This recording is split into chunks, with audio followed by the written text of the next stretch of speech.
तो वेलकम है दोस्तों, नमस्कार है आप सभी का। देखिए, चौकीदार की वैकेंसी आ चुकी है वेस्ट सिंहभूम चाईबासा की ओर से जिला मुख्यालय। ठीक है, पश्चिमी सिंहभूम की चौकीदार वैकेंसी आ गई और हर जिला की तरह चौकीदार वैकेंसी प्रत्येक जिला में आ रही है। ठीक है, और यहाँ पे बहुत कम सीट निकाल के आया है 83। आप बोलिएगा कितना कम दिया है भाई, क्या कीजिएगा, 83 आया है। जबकि दूसरे जिला में देखिए तो 200 300 करके सीट है। ठीक है, जबकि वेस्ट सिंहभूम चौकीदार में केवल 83 सीट्स हैं। इसमें से जनरल के लिए 32 है, 32।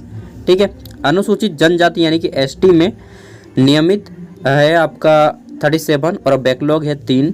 ठीक है, वहीं जो अनुसूचित जाति यानी कि एससी कैटेगरी, इसमें 3 सीटें हैं और आर्थिक रूप से कमजोर वर्ग यानी कि ईडब्ल्यूएस के लिए 8 सीटें हैं। कुल मिला के 83 हो जाती है। ठीक है, बाकी सभी जो ओबीसी वर्ग के कैंडिडेट हैं वो जनरल से फॉर्म अप्लाई करेंगे। जनरल से हर कोई फॉर्म अप्लाई कर सकता है। ठीक है, अनारक्षित में अब देख लेते हैं। तो ये तो सीट हो गई मात्र 83।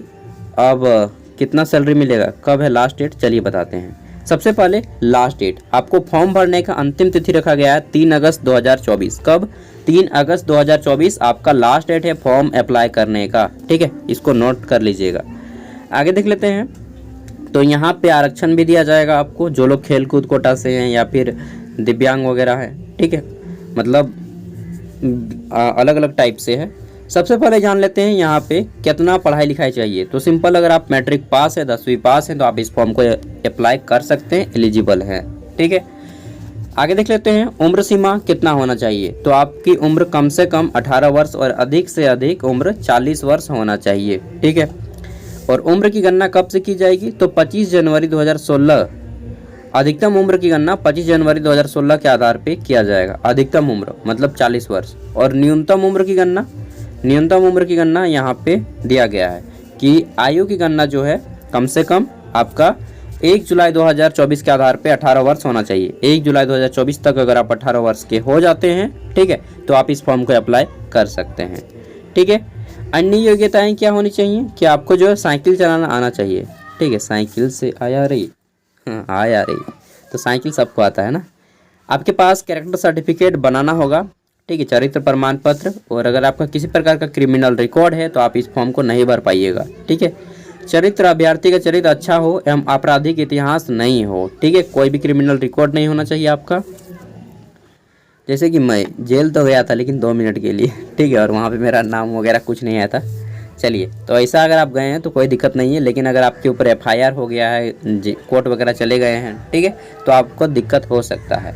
अभ्यर्थियों को संबंधित बीट क्षेत्र का अस्थायी निवासी होना अनिवार्य है। ठीक है, और अगर आपका गांव का नहीं है बीट क्षेत्र में तो आप अप्लाई कर पाइएगा या नहीं, इसके ऊपर एक बहुत बड़ा संकोच है। इसको मैं किसी एक अलग वीडियो बनाऊंगा। नियुक्ति प्रक्रिया देखिए, मान लीजिए आप 10वीं पास हैं, 18 साल आपका उम्र है। ठीक है, आपने कोई क्रिमिनल रिकॉर्ड नहीं किया है।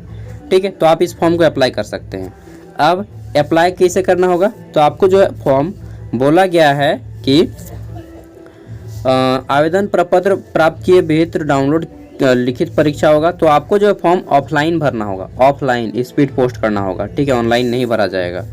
और फॉर्म भरने के बाद सबसे पहले जो है आपका एग्ज़ाम होगा, 50 नंबर का एग्ज़ाम होगा। 1.5 घंटा टाइम दिया जाएगा। कितना घंटा? 50 नंबर का एग्ज़ाम होगा, 90 मिनट समय मिलेगा। ठीक है, और एग्ज़ाम में आपको आपके स्थानीय भाषा और आपके ज़िला और झारखंड से रिलेटेड क्वेश्चन पूछे जाएंगे। क्या क्या क्वेश्चन आएगा, आपको एक भाषा चुनना होगा। ठीक है, वो भाषा भी मैं दिखा दूंगा। भाषा से क्वेश्चन रहेंगे। ठीक है, आपके ज़िला से क्वेश्चन रहेंगे, पश्चिमी सिंहभूम से, और झारखंड से क्वेश्चन रहेंगे। बस इतना क्वेश्चन रहेगा, 50 नंबर तीनों जोड़ के। और 50 में जो ज़्यादा मार्क्स लाएगा उसका 3 गुना कैंडिडेट को यहाँ पे लिया जाएगा, जितना वैकेंसी है। ठीक है, वैकेंसी कितना है, तो वैकेंसी आपका 83 है ना, कहाँ गया यार, हाँ 83 है।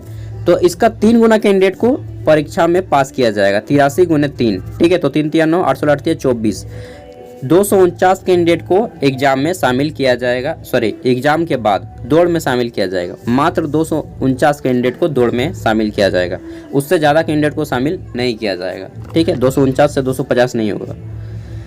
अब देख लेते हैं। और अगर एग्जाम दौड़ में 249 से 250 हो रहा है तो आप लोग सोच लीजिए कि धांधली हो रहा है और आप लोग तुरंत वीडियो वायरल कीजिएगा। ठीक है, चलिए। तो यहाँ पे जैसा कि लिखा गया नोटिफिकेशन में कि एग्जाम में केवल 1/3 कैंडिडेट को पास किया जाएगा और उनको दौड़ में बुलाया जाएगा। अब जब आपको दौड़ में बुलाया जाएगा तो सबसे पहले आपका हाइट नापा जाएगा। हाइट आपका 160 सेंटीमीटर होना चाहिए, दैट मीन्स 5 फुट 3 इंच, ठीक है, पुरुषों के लिए। जनरल कोटा और ओबीसी कोटा वहीं बात कर लेते हैं। तो जनरल ओबीसी हो गया। एसटी एससी के लिए 155 सेंटीमीटर, ठीक है, 155 सेंटीमीटर आपकी हाइट होना चाहिए। महिलाओं के लिए 148 सेंटीमीटर, चाहे आप जनरल ओबीसी हो, किसी भी कैटेगरी से हो, महिला 148 सेंटीमीटर, ठीक है। सबसे पहले हाइट चेक हो जाएगा। हाइट में अगर आप पास हो जाएंगे तब फिर आपको दौड़ के लिए आगे आना होगा, ठीक है। स्टिकर दिया जाएगा, आपको दौड़ के लिए भेजा जाएगा तुरंत। तो दौड़ में आपको 1680 मीटर की रेस लगानी होगी, यानी कि 1 मील मतलब होता है 1680 मीटर, ठीक है। 1680 मीटर का रेस लगाना होगा और इस दौड़ को 1680 मीटर को अगर आप 5 मिनट या उससे पहले करते हैं तो आपको 20 नंबर दिया जाएगा, ठीक है। वहीं 5 मिनट से 6 मिनट तक में पूरा करते तो आपको 10 नंबर दिया जाएगा और 6 मिनट से ज़्यादा टाइम लीजिएगा तो आपको बाहर कर दिया जाएगा। जाओ भाई, हो गया आपका काम खत्म, ठीक है। महिलाओं को वही रेस 1680 मीटर की 8 मिनट या उससे पहले करेंगे तो आपको 20 नंबर मिलेगा। 8 मिनट से 10 मिनट के बीच में करिएगा तो आपको 10 नंबर मिलेगा। 10 मिनट से ज़्यादा कीजिएगा तो आपको बस कर देगा, बस बाहर हो जाओ, ठीक है। 10 मिनट से ज़्यादा नहीं। देख लेते हैं नेक्स्ट है हमारा लिखित परीक्षा। आपका जो लिखित परीक्षा है वो शारीरिक माप जांच आयोग उपयुक्त की अध्यक्षता में समिति एक कमेटी गठित किया जाएगा, उसी के आधार पे आपको सब किया जाएगा, ठीक है। अब सिलेक्शन किसका होगा? मान लीजिए आपने जो है एग्जाम में भी ज़्यादा मार्क्स लेते आया, मान लीजिए एग्जाम में 50 में आपने 45 नंबर लेते आया और दौड़ में आपने 20 नंबर लेते आया, कुल मिला के कितना मार्क्स हो जाता है? 65 नंबर, ठीक है। तो इनका मेरिट बनेगा। जो हाईएस्ट मार्क्स स्कोर करेंगे, ऐसा नहीं कि 45 हो सकता है 40 नंबर में सिलेक्शन हो जाए, हो सकता है 35 नंबर में सिलेक्शन हो जाए। मैं अनुमान के आधार पर दे रहा हूँ कि अगर आप 65 नंबर लेते आते हैं तो डेफिनेटली आपका सिलेक्शन हो जाएगा, ठीक है। कोई रोक नहीं पाएगा, और रोक पाएगा तो वही घूसपेटिया लोग रोक पाएगा, और नहीं तो कोई नहीं रोक पाएगा, ठीक है। कार्य अनुभव, वैसे घूस वगैरह नहीं चलेगा, मतलब नहीं चलना चाहिए, ऐसा मेरा अनुमान है, ठीक है। क्योंकि पारदर्शिता जिस प्रकार से हम लोग ला रहे हैं सब कोई, ठीक है, आप भी मतलब अवेयर हो रहे हैं अपने हक के प्रति, हम लोग भी आप लोग को सपोर्ट कर रहे हैं, ठीक है। तो धीरे धीरे हम सब जागरूक हो रहे हैं और ऐसा नहीं होने देंगे हम लोग, ठीक है। अपने राज्य में धीरे धीरे हटाएंगे इसको, इस प्रथा को हटाना है। कार्य अनुभव, मान लीजिए कोई आदमी चौकीदार के पद पर पहले से काम कर रहा है, मान लीजिए 3 साल काम किया तो उसको 6 अंक एक्स्ट्रा मिलेगा। 10 साल काम किया तो उसको 20 अंक एक्स्ट्रा मिलेगा। प्रत्येक साल के हिसाब से 2 मार्क्स उसको एक्स्ट्रा मिलेगा अगर कोई व्यक्ति चौकीदार में काम कर रहा है, ठीक है। मेगा सूची, ठीक है। तो आपका देखा जाएगा मेरिट लिस्ट कैसे बनाया जाएगा कि एग्जाम में कितना नंबर लाएँ, पहला चीज़, ठीक है। दूसरा चीज़, आपने दौड़ में कितना नंबर लाया है। तीसरा चीज़, अगर आपके पास एक्सपीरियंस सर्टिफिकेट है तो, अन्यथा कोई ज़रूरी नहीं है। अगर एक्सपीरियंस सर्टिफिकेट है तो उनको भी जोड़ा जाएगा, और नहीं है तो कोई बात नहीं। इन तीनों के आधार पे मेरिट लिस्ट बनाया जाएगा और जिनका हाईएस्ट नंबर आएगा उनको मेरिट लिस्ट में नाम आएगा। अब मान लीजिए मेरिट लिस्ट में आपका नाम आ, ठीक है, आपका भी नाम आ गया है। अब मेरिट लिस्ट में नाम आने के बाद आपका मेडिकल के लिए बुलाया जाएगा। किसके लिए बुलाया जाएगा? मेडिकल के लिए, ठीक है। मेडिकल में पास हो गए हैं तब आपको ट्रेनिंग के लिए भेजा जाएगा। 2 साल का ट्रेनिंग रहेगा। ट्रेनिंग पास करने के बाद आपको जॉब ऑफर किया जाएगा, ठीक है। और जब आप ट्रेनिंग में जाएंगे उसी टाइम से आपका सैलरी शुरू हो जाएगा, ठीक है। सैलरी कितना मिलेगा? तो 18,000 स्टार्टिंग रहेगा, 18,000, 56,000 लास्ट रहेगा, ठीक है। 56,000 तक जाएगा सैलरी। मतलब जो ग्रुप डी के स्टाफ का मिलता है, रेलवे ग्रुप डी या फिर MTS का, वो आपको सैलरी मिलेगा, ठीक है।